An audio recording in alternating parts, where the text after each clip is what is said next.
Assalamualaikum warahmatullahi wabarakatuh. Apa kabar pemirsa Mukmin TV? Bagaimana kabarnya semua? Semoga pemirsa semua dalam keadaan sehat, baik itu imun dan imannya. Alhamdulillah, Alhamdulillah Rabbil Alamin. Wassalatu wassalamu ala asrofil anbiya wal mursalin wa ala alihi washabihi ajmain. Amma ba'du, bersyukur atas kehadirat Allah Subhanahu wa taala yang mana Allah masih melimpahkan kita rahmat, nikmat dan karunia-Nya sehingga pada malam hari ini kita masih bisa bertemu di channel YouTube Mukmin TV yang nantinya kita akan membahas terkait dengan informasi ataupun fenomena seputar Islam. Kemudian juga salawat dan salam. Tak lupa pula kita sanjungkan pada Nabi Muhammad SAW Allahumma sholli yang wa mana sallim berkat wa barik beliau, alaihi. keluarga serta kerabatnya yang telah membawa umatnya dari alam jahiliyah dibawanya ke alam yang penuh dengan cahaya Islam. Yang harapannya kita sebagai umatnya bisa melanjutkan dakwah beliau dan terus menyampaikan Islam ini hingga ke seluruh penjuru dunia. Amin. Oke. Pengesahan revisi Kitab Undang-Undang Hukum Pidana atau RKUHP oleh pemerintah dan DPR akan terlaksana dalam waktu dekat. Namun keduanya dinilai otoriter karena pembahasannya sangat tertutup dan mengancam bagi warga negara yang bersifat kritis. Adanya pasal penghinaan terhadap pemerintah, gubernur, DPR, dan polisi yang akan mendapat kecaman penjara. Padahal sebelumnya sudah ada Undang-Undang ITE yang memiliki pasal karet yang bisa digunakan oleh para pejabat untuk menjerat musuhnya, untuk menjerat para ulama dan orang-orang yang berseberangan dengannya. Sebaliknya, banyak buzzer yang melanggar Undang-Undang ITE, melakukan penistaan agama, menghina agama Islam, ataupun mengkriminalisasi ajaran-ajaran Islam yang malah seolah terlepas dari jerat hukum yang ada. Ini masalah keadilan. Rakyat diam tak bersuara di saat pemerintah yang bertindak sukarela. Oke, kita akan bahas lengkapnya di podcast Kafah, podcastnya orang-orang yang merindukan Islam Kafah. Ya, alhamdulillah pada malam hari ini kita sudah melaksanakan kegiatan podcast Kafah yang ini sedikit berbeda dari sebelumnya. Nah, ini kita mengadakan ada yang offline dan juga ada teman-teman yang mengikuti kegiatan ini secara langsung di studio Mukmin TV. Dan pada malam hari ini kita mengundang narasumber kita yang akan membahas terkait dengan tema kita, yaitu muhasabah penguasa masuk penjara. Di sini sudah ada Ustadz Rahmat Ibnu Umar. Mungkin kita tanya dulu. Assalamualaikum Ustadz. Waalaikumsalam warahmatullahi wabarakatuh. Bagaimana kabarnya Ustadz? Alhamdulillah sehat. Alhamdulillah sehat Ustadz ya. Sehat. Oke Ustadz, ini malam hari ini Ustadz kembali diundang Ustadz ya di edisi podcast Syafah dengan tampilan yang baru Ustadz ya. Ini di studio ya, yang baru yang insya Allah informasi juga sama, kita akan sama membahas terkait dengan informasi seputar Islam tadi Ustadz. Amin. Ini juga kami ingatkan kepada seluruh pemirsa ataupun teman-teman yang berhadir di studio Mukmin TV yang menyaksikan kegiatan podcast Kafa ini. Silahkan saksikan dan share buat keluarga dan teman-temannya supaya bukan hanya kita yang mendapatkan informasi ini, tapi juga keluarga dan sahabat kita. Oke, baik langsung aja Ustadz, terkait tema kita yaitu adalah muhasabah penguasa bisa masuk penjara Ustadz ya. Nah ini tadi seperti yang fakta yang kita lihat tadi bahwa ini adanya pengesahan. Ingin terlaksananya pengesahan terkait dengan RUKUHP Ustadz ya, yang ini mengancam bagi rakyat ataupun masyarakat yang sifatnya itu kritis ataupun memberi kritik terhadap penguasa. Nah ini juga malah menguntungkan para penguasa seperti pemerintah ataupun DPR ya, yang ini makin bersifat otoriter terhadap munculnya undang-undang ini Ustadz. Jadi bagaimana Ustadz menanggapi terkait masalah seperti ini Ustadz? Baik, terima kasih atas kesempatannya kembali. Assalamualaikum warahmatullahi wabarakatuh. Waalaikumsalam warahmatullahi wabarakatuh. Para pemirsa Mukmin TV yang dirahmati Allah Subhanahu wa taala, yang di studio dan juga yang di channel YouTube. Semoga kita semua selalu dalam kebaikan dan perlindungan Allah Subhanahu wa taala. Amin. Jadi RKUHP ya, rancangan atau revisi Kitab Undang-Undang Hukum Pidana ini kan sebenarnya sudah diwacanakan dari tahun 2019. Artinya udah lama ini, sudah sempat 3 tahun ya. Dan ini kembali dibahas dan ini targetnya harus jadi undang-undang. Nah, jadi kalau saya melihat, inilah dilemanya demokrasi itu. Dilemanya kapitalisme sekuler yang memberikan kebebasan kepada manusia dalam bertingkah laku. Nah, ketika manusia diberikan kebebasan bertingkah laku, maka kita menyaksikan memang laku-laku manusia kita sekarang kan di negeri kita terlebih memang luar biasa. Pejabat, penguasa, pemerintah, itu bisa mereka ekspresikan dalam bentuk macam-macam gitu. Bagi mereka yang memiliki perspektif baik terhadap pemerintah, maka mereka memposisikan pemerintah, pejabat, atau siapa saja yang mereka anggap itu baik, itu dengan segala bentuk yang baik-baik gitu. Tapi yang punya perspektif buruk, mulai dari apa namanya yang ditulis di dinding-dinding itu, mural apa. Nah, kemudian ada karikatur-karikatur. Itu kan bentuk gambar kritik. Ya. Sampai ada pada bentuk tulisan. Bahkan dalam bentuk pernyataan berupa ucapan-ucapan. Yang menggambarkan memang itulah kebebasan itu gitu. Kebebasan menyampaikan pendapat. Kebebasan yang diagung-agungkan oleh sistem sekulerisme liberal. Nah, ternyata ketika kebebasan ini seperti itu, sebagai manusia ternyata merasa itu tidak baik gitu ya. Nah, misalnya pemerintah yang diposisikan sebagai simbol negara gitu ya. Padahal kita dulu belajar yang namanya simbol negara itu kalau Indonesia cuma satu. Nah, yang namanya simbol negara itu burung gitu. Burung. Ya. Nah, Presiden tidak pernah masuk waktu belajar Pancasila dulu PPKN itu tidak pernah masuk dalam pembahasan sebagai simbol negara. Kalau kepala negara betul, tapi simbol tidak. Nah, bagi yang pro dengan pemerintah menganggap bahwa pemerintah itu simbol negara. Karenanya harus dihormati, dimuliakan, tidak boleh dihina, tidak boleh dimaki dan lain sebagainya. Nah, ini yang saya lihat itu. Ketika demokrasi sekuler itu memberikan ruang kebebasan, fitrahnya manusia ternyata tidak menyukai hal-hal yang berlebihan itu. Maka kemudian mereka mencoba untuk menjaga harkat martabat mereka dengan membungkam kebebasan yang diagung-agungkan itu gitu. Maka muncullah revisi kitab ini gitu. Seperti yang tadi sudah disebutkan, padahal sudah ada undang-undang ITE gitu ya. Yang pemberlakuannya ya seperti yang tadi di pengantar disebutkan. Semua orang bisa membaca. Nah, ujaran kebencian terhadap selain penguasa itu seolah-olah dibenarkan. Kebencian terhadap ajaran Islam itu seolah-olah absah. Gitu. Seolah-olah sesuatu yang legal. Dan para pelakunya tidak pernah dianggap kriminal. Gitu. Termasuk ajaran Islam yang paling agung, Al-Khilafah.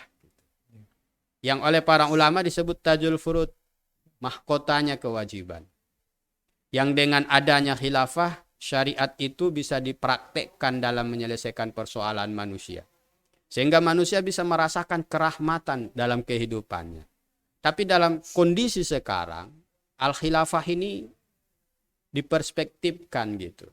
Hina, membawa keburukan, membawa kejahatan. Nah, mereka-mereka yang mencap hal-hal yang buruk terhadap ajaran Islam, ajaran agama, itu tidak pernah tersentuh dengan apa yang disebut Undang-Undang ITE. Artinya apa? Jadi di sini masyarakat itu menjadi punya pandangan terhadap misalnya RKUHP ini. Nah, ketika pemerintah diposisikan tidak boleh dikritik, tidak boleh dihina misalnya dengan ancaman, memang nggak terlalu lama sih, ada yang setahun gitu ya, 3 tahun, 4 tahun gitu ya. Yang paling lama itu menghina pemerintah atau penguasa atau pejabat melalui media sosial. Nah, kalau ada diksi-diksi narasi di media sosial yang menghina pemerintah atau penguasa, Walaupun definisi menghina ini tidak jelas Iya. ya. Karena terkadang kritik dianggap Menghina, hinaan gitu. Ustaz. Jadi maka kemudian terkenalah dia pasal-pasal yang ada di RKUHP ini. Memang itu tadi sanksinya nggak terlalu besar-besar. 4 tahun paling lama itu untuk penghinaan melalui media sosial. Jadi kalau saya ditanya apa yang saya lihat dari munculnya kembali upaya membungkam ini dengan dalih menjaga marwah penguasa, pejabat dan lain sebagainya, inilah dilema dan ketidakidealannya demokrasi yang diagung-agungkan. Inilah keilusiannya itu gitu. Kalau saya sih melihatnya seperti itu. Oke, Masya Allah, Ustaz ya. Ini langsung menunjukkan eksistensi dirinya sendiri, Ustaz ya, demokrasi ini, Ustaz ya. Betul. Nah, tadi kan terkait juga ini kan adanya, mungkin Ustaz tadi sebut ada penghinaan. Kemudian juga itu kan berkaitan dengan memberi kritik. Itu sebenarnya kan udah ada di Undang-Undang ITE, Ustaz ya. Masalah yang RKUHP ini, Ustaz ya. Nah, namun kan kalau misalnya kita lihat, tujuan yang mungkin kayak misalnya ada orang ulama atau tokoh Islam itu kan memberikan kritik ini untuk perbaikan gitu, Ustaz ya. Untuk membenarkan hal-hal yang salah. Ataupun salah kelola, ataupun salah urus dari pemerintah itu sendiri. Nah, jadi kalau misalnya munculnya ataupun disahkannya RKUHP ini kan membuat orang-orang semakin takut, Ustaz, semakin takut menyuarakan pendapat ataupun memberikan kritik ya kepada pemerintah. Karena sudah ada ancamannya penjara gitu, Ustaz. Nah, itu kan gimana kita ingin mewujudkan pemerintah yang damai sedangkan kritik ini tidak diperbolehkan, Ustaz. Iya. Baik. Kalau kita kembali ke perspektif Islam, kita tinggal memilih mendiamkan kezoliman, lalu kita berdoa dengan kezoliman itu agar segera hilang. Doanya nggak dijawab sama Allah, kan begitu? Iya. Atau kita bersuara menjelaskan kezoliman, lalu menawarkan alternatif keadilan yang datangnya dari zat yang maha adil, syariat Islam. Allah Subhanahu wa Ta'ala. Nah, resikonya tadi itu. Kalau kita terus menyampaikan kebenaran di tengah kezoliman, kemungkinan besar walaupun tidak pasti. Ya kan? Karena tidak semua yang menyampaikan kebenaran itu mendapatkan sanksinya gitu ya. Nah, jadi kemungkinan besar itu tadi dihadapkan pada undang-undang itu. Nah, kalau ini menjadi alasan untuk kita kemudian meninggalkan koreksi, meninggalkan daya kritis kita terhadap keberadaan kezoliman atau kesewenang-wenangan, kita tinggalkan itu, kewajiban itu semata-mata untuk menghindari ancaman-ancaman dari RKUHP ini, ya resikonya itu. Kalaupun kita berdoa agar kezoliman ini hilang dari kehidupan kita, kezoliman itu bukan hilang, justru bertambah zalimnya. Gitu. Nah, jadi itu menjadi pilihan bagi kita. Nah, bagi orang beriman dan orang muslim, sudah pasti memilih untuk menunaikan kewajiban agamanya. Karena untuk itulah kita sebenarnya ada di kehidupan, kan? Nah, Allah menjelaskan bahwa wa ma khalaqatul jins wal insan illa liya'budun. Bahwa manusia dan jin tidak diciptakan kecuali untuk menghamba kepada Allah. Nah, bagaimana bisa kita menghamba kepada Allah bila syariatnya tidak menjadi pilihan dalam menjalani dan menata kehidupan umat manusia, kan? Nah, artinya penghambaan itu tidak bisa terwujud secara real. Nah, kalau penghambaan ini tidak bisa diwujudkan secara real, berarti kita keluar dari tugas yang seharusnya menjadi tugas kita. Nah, dan itu tentu tidak menjadi harapannya orang-orang yang beriman. Nah, karena itu saya pikir, sekalipun dihadapkan pada kondisi seperti ini, anggaplah ini makar mereka. Iya kan? Anggaplah ini makar mereka untuk membungkam, untuk menolak geliat dakwah yang terus menggelinding itu, misalnya. Anggaplah ini makar mereka. Tapi kita harus punya keyakinan bahwa wallahu khairul makirin. Bahwa Allah itu sebaik-baik pembuat makar. Nah, jadi mereka ingin membungkam dengan dalih menjaga marwah pemerintah, pejabat dan lain sebagainya. Tapi disinilah mereka mempertunjukkan kepada rakyat bahwa apa yang mereka selama ini dengung-dengungkan berupa kebebasan, baik ekspresi dan pendapat, ternyata itu tidak ada. Gitu. Nah, jadi itulah makar juga. Tersingkap ketidakbenaran daripada apa yang selama ini didengung-dengungkan. Gitu. Jadi maksud mereka ingin membungkam, tapi ternyata yang terbuka adalah bahwa apa yang diagung-agungkan berupa pemikiran sekulerisme, demokrasi, liberal ini ternyata memang ilusi dia. Tidak nyata dia gitu. Peluang untuk otoriter. Ya kan? Iya. Dengan tangan besi menjaga eksistensinya itu akan terbuka. Jadi itu saya pikir. Jadi meskipun dihadapkan pada kondisi yang seperti tadi, kita harus lebih khawatir ketika berdoa agar kezaliman itu hilang, tapi doanya ditolak sama Allah. Gitu. Karena kita tidak melaksanakan tugas dakwah, amar ma'ruf, nahi munkar. Ya, benar. Gitu. Ya, Masya Allah, Ustaz. Berarti ini terkait dengan mengkoreksi ini sebenarnya kewajiban bagi seluruh umat Islam, Ustaz ya. Betul. Menyampaikan ataupun memperbaiki hal-hal yang buruk. Betul. Nah, namun kan kalau kita lihat di sini kan seperti yang tadi ada ancaman terhadap orang yang memberikan itu. Mungkin kan kita bisa ini Ustaz, samakan dulu persepsi mungkin Ustaz terkait dengan definisi dari mengkoreksi ini ataupun kritik ini. Kadang kan ada yang menyampaikan kritik, ya sebenarnya ini benar namun dipandang oleh pihak lain ini salah gitu Ustaz. Kemudian juga standar gitu. Bagaimana sih standar kita itu mengkritik Ustaz? Apakah mengikut yang ini atau mengikut yang mana gitu Ustaz? Iya.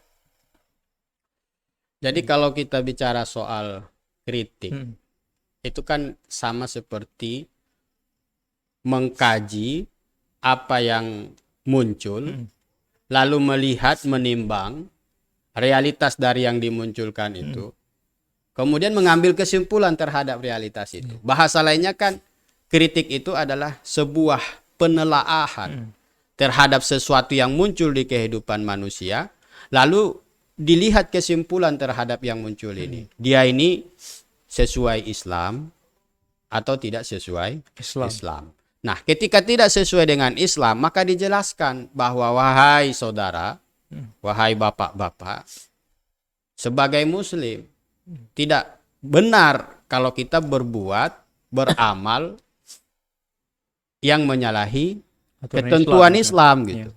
Nah, jadi ketika kita dapatkan sesuatu yang muncul itu pertentangannya dengan Islam, mungkin yang mengeluarkan tidak tahu kalau itu bertentangan dengan Islam. Lalu kita sampaikan.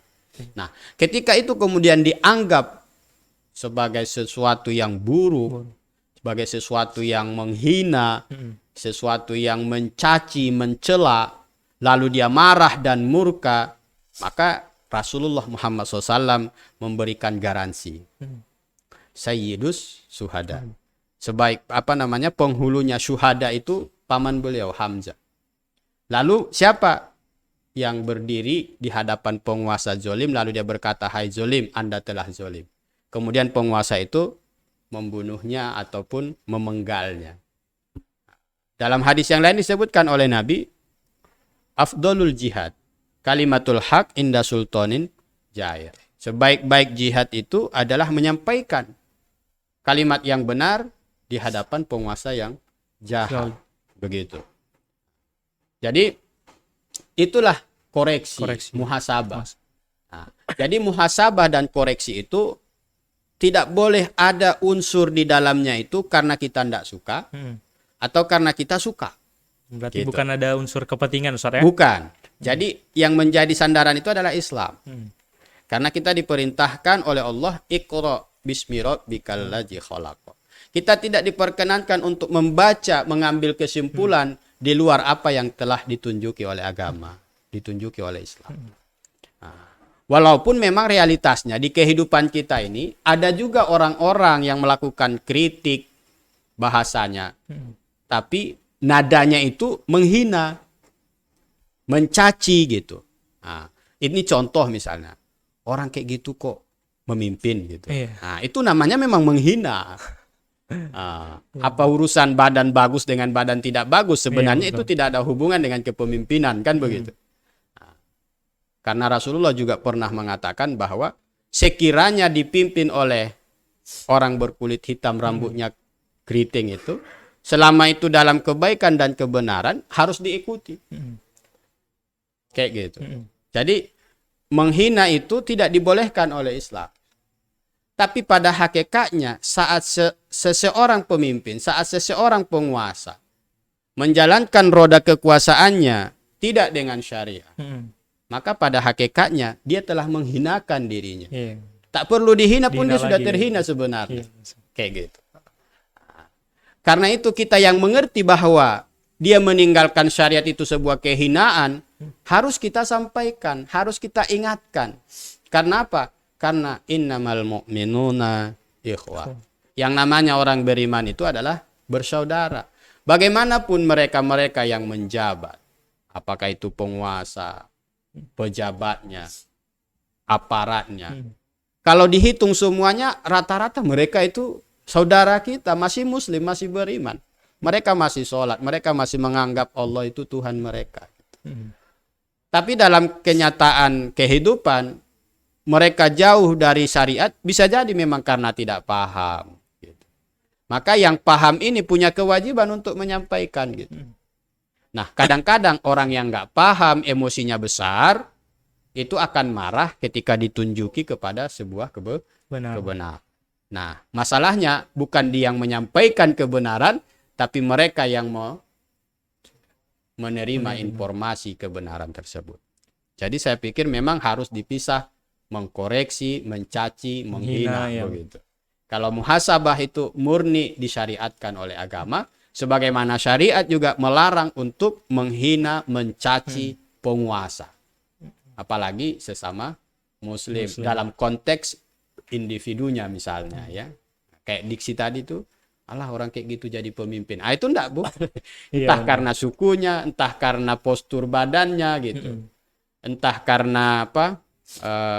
Gayanya gitu kan. Itu enggak boleh menjadi ukuran untuk menentukan, mengkoreksi. Kalau kita masuk ke sisi-sisi itu, masuk nanti penghinaan. Memang, gitu. Oke, Masya Allah, Ustaz ya. Itu tadi beda Ustaz ya, yang mana makna menghina, kemudian juga mengkritik Ustaz ya. Iya. Yang itu kembali lagi, itu standarnya seperti apa Ustaz ya, karena orang, ya karena ini seperti Ustaz bilang tadi, ini ada kepentingan, ataupun ada ya suku, ataupun kenalan seperti Ustaz ya. Jadi dia lebih membela yang dia kenal itu. Namun yang seperti Ustaz katakan tadi bahwa, ya standarnya tadi kembali kepada Islam Ustaz ya. Bagaimana Islam mengatur, ataupun sesuai dengan Islam, maka ini bisa kita laksanakan. Betul. Nah ini kan kalau misalnya kita kaitkan ini terkait dengan standar, yaitu adalah tadi standarnya Islam ataupun syariah. Ini kita lihat kalau dengan RKUHP ini Ustaz, ini dasarnya dari mana sih Ustaz? Sehingga kenapa bisa menjadi poros ataupun bisa menjadi standar kebijakan yang ada di negara kita nih Ustaz? Iya. Kalau menurut para ahli hukum, sumber hukum pidana kita ini kan diadopsi dari Belanda. Karena memang kita tidak mengingkari faktanya negeri kita pernah dijajah oleh Belanda. Bukan 1 tahun, 2 tahun, tapi hampir berabad. Walaupun dalam penjajahan itu tidak selalu mereka dominan ya, karena ada perlawanan. Panjangnya penjajahan mereka menunjukkan bahwa beratnya perlawanan. Kenapa bisa berat perlawanannya? Karena ada ruh Islam di negeri ini. Nah, ruh Islam, semangat Islam, kejiwaan Islam yang mendorong rakyat, umat untuk berhadapan langsung dengan penjajah. Walaupun secara fakta berbeda teknologinya, kan begitu. Tapi karena semangat keimanan, semangat kecintaan terhadap tempat dia lahir, tempat dia hidup, tidak dibenarkan memang secara syariat diambil atau diserahkan kepada orang lain, maka perlawanan itu ada. Dan panjangnya perlawanan menunjukkan bahwa tidak mudahnya penjajahan di negeri kita. Nah, Belanda itu menjajah kita. Nah, ketika kita sudah mendeklarasikan sebagai bangsa merdeka, lalu kemudian mengadopsi apa yang datang dari mereka berupa kitab undang-undang. Nah, dan ternyata kalau kita runut, mereka mengadopsinya dari Belanda mengambilnya dari Perancis. Dan Perancis mengambilnya dari Romawi. Romawi. Artinya apa yang ada di negeri kita berupa kitab undang-undang ternyata bukan asli produk dalam negeri. Artinya transnasional juga. Cuma yang menjadi soal selama ini, mereka hanya teriak transnasional ketika itu datangnya dari Islam. Seperti khilafah, dianggap transnasional, tidak asli Indonesia, tidak asli Nusantara gitu. Emangnya ya tadi itu KUHP itu apa asli Indonesia gitu ya? Faktanya kan tidak. Iya. Dia istilah diambil dari hukum yang dibawa oleh Belanda, diadopsi gitu ya. Nah, tinggal dibahasakan dengan bahasa kita begitu. Nah, ternyata Belanda mengambilnya dari Perancis dan Perancis mengambilnya dari Romawi. Artinya orang-orang yang selama ini menganggap boleh menolak khilafah, mengkriminalkannya atau memonsterisasinya hanya karena dia datang dari bukan negeri ini, ya mestinya mereka menolak ini juga gitu dengan alasan yang sama. Iya, gitu. Nah, mestinya kita sadar juga kenapa kemudian penjajahan itu bisa berlangsung begitu lama, ya karena ada pengaruh khilafah terhadap negeri ini. Karena khilafah itu juga dulu menganggap negeri ini bahagian dari wilayahnya gitu. Sehingga apa yang bisa dilakukan untuk menolong dan menjaganya dilakukan. Mengirim ulama-ulama yang mengerti sekali dengan Islam. Sehingga orang terbimbing kepada Islam itu. Iya kan? Kalau kita lihat kan ulama-ulama kita kan banyak juga. Yang dari Palestina ada. Yang dari India ada. Yang dari Arab sendiri itu ada gitu. Artinya itu menunjukkan bahwa dulu khilafah itu pengaruhnya sampai ke negeri kita. Bahkan bukan hanya pengaruh, tapi menjadi bahagian daripada kehilafahan itu sendiri. Jadi nggak tepat juga kalau kemudian alasan transnasional lalu khilafah ditolak, dikambing hitamkan sebagai sesuatu yang membahayakan bagi bangsa. Gitu. Wallahualam. Oke, Masya Allah Ustaz ya. Nah sebenarnya kalau kita lihat tadi dasarnya seperti Ustaz jelaskan ini sebenarnya bukan dari negara kita sendiri Ustaz ya. Iya. Ini berdasar dari Belanda, kemudian Belanda juga mengambil dari Perancis Ustaz ya. Betul. Kemudian Perancis juga ngambil dari Romawi.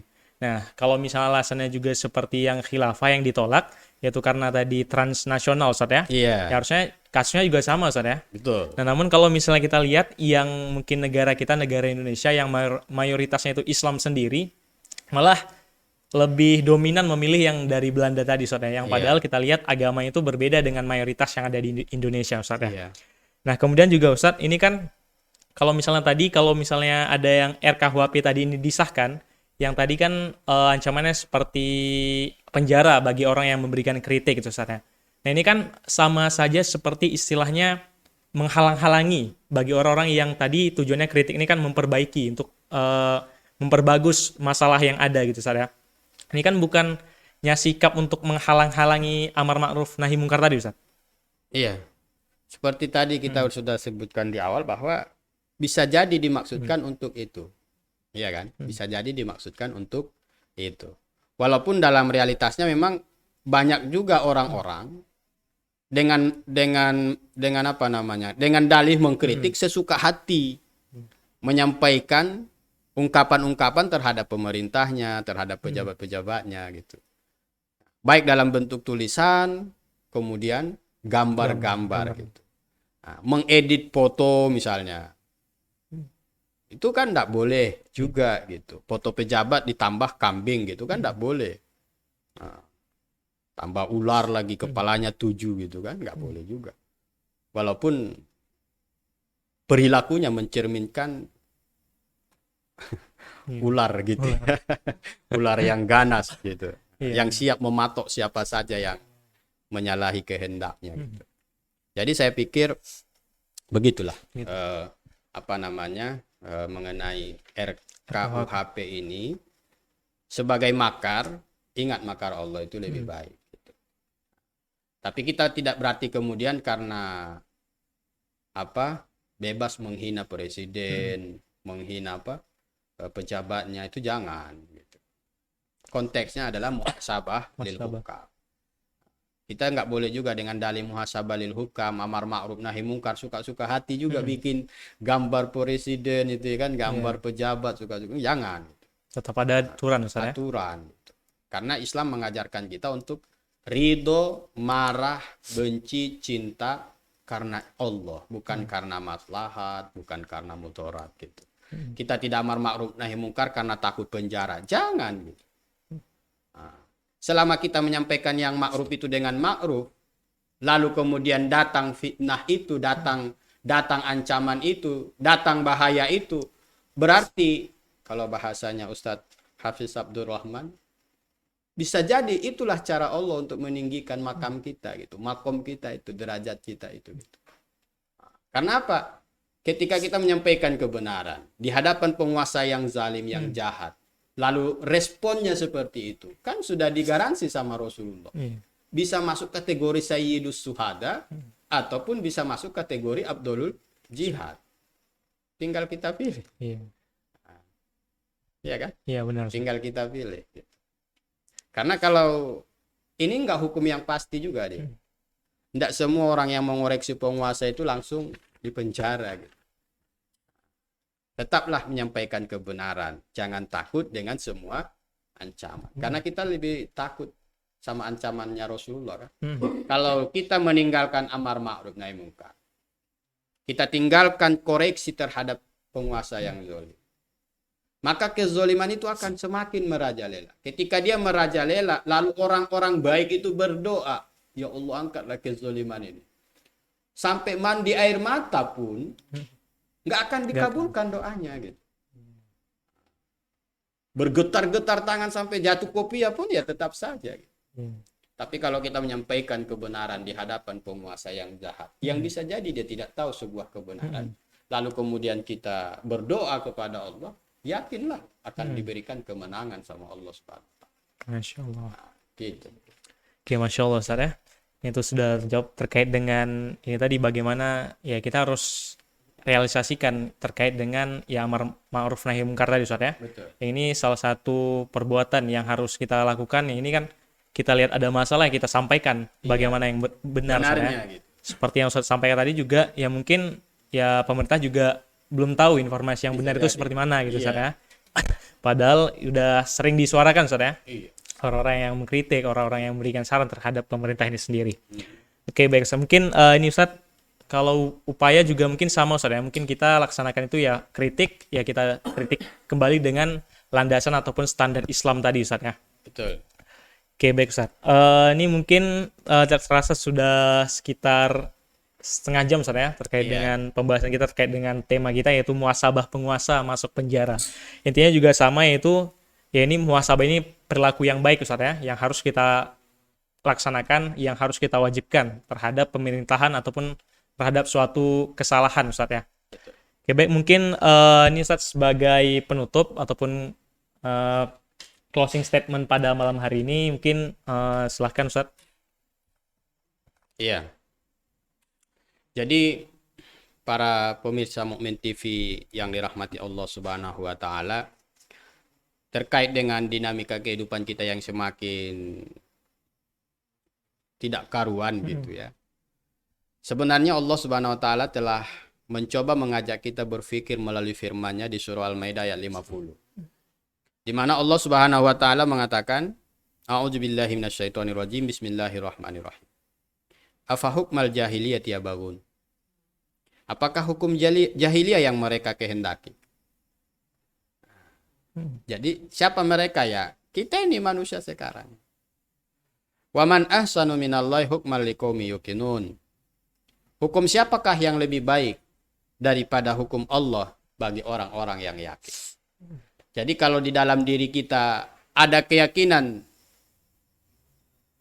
terhadap keberadaan Allah, keesaan Allah, ketuhanan Allah, maka kita juga harus meyakini bahwa Allah telah menurunkan hukumnya untuk kita bagaimana menjalani kehidupan. Dan ini harus kita yakini.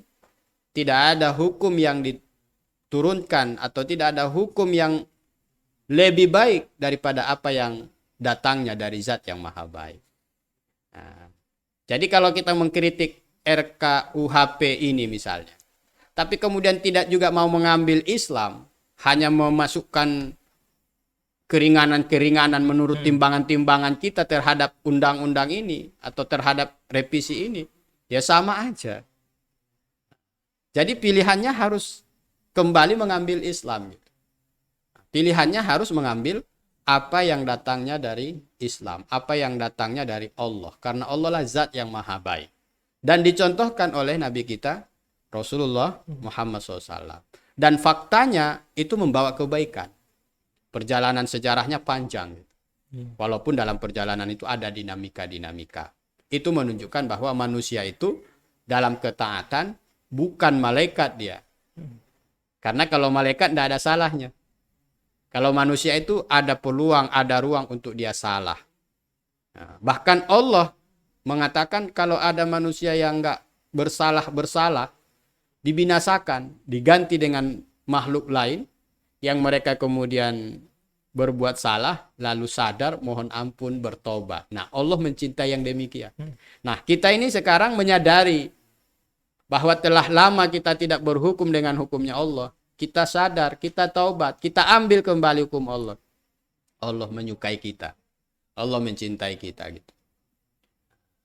Jadi, saya pikir para pemirsa Mukmin TV yang dirahmati Allah dan siapa saja yang menyaksikan kita, mungkin ada dari teman-teman penguasa yang menyaksikan, ya terimalah dakwah itu sebagai sebuah solusi.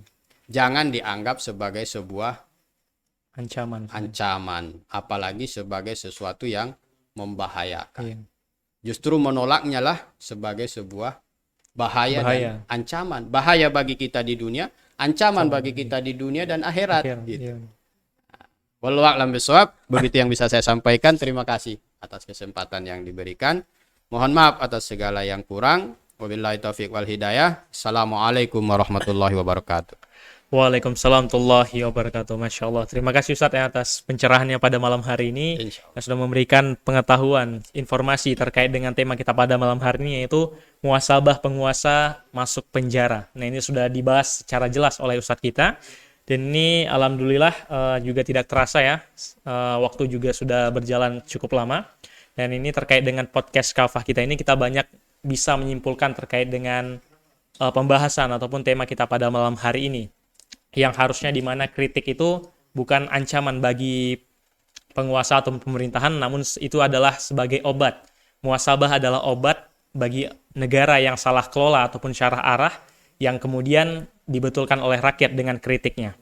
Nah, kemudian juga ibarat nahkoda yang kita mengingatkan nahkoda ketika dia salah arah, maka kita tidak dianggap dosa karena kita berhasil mengarahkan nahkoda itu ke arah yang benar. Ibarat negara kita sekarang itu Indonesia agar tidak tenggelam dan tidak salah arah. Oke, baik, mungkin sekian dari saya. Saya mohon maaf jika banyak kesalahan. Saya ucapkan juga terima kasih buat pemirsa Mukmin TV yang hadir secara langsung di studio Mukmin TV ataupun yang mengikuti secara langsung di live channel Mukmin TV. Semoga pembahasan malam ini bisa bermanfaat buat pemirsa semua. Saya akhiri. Assalamualaikum warahmatullahi wabarakatuh. Waalaikumsalam warahmatullahi wabarakatuh.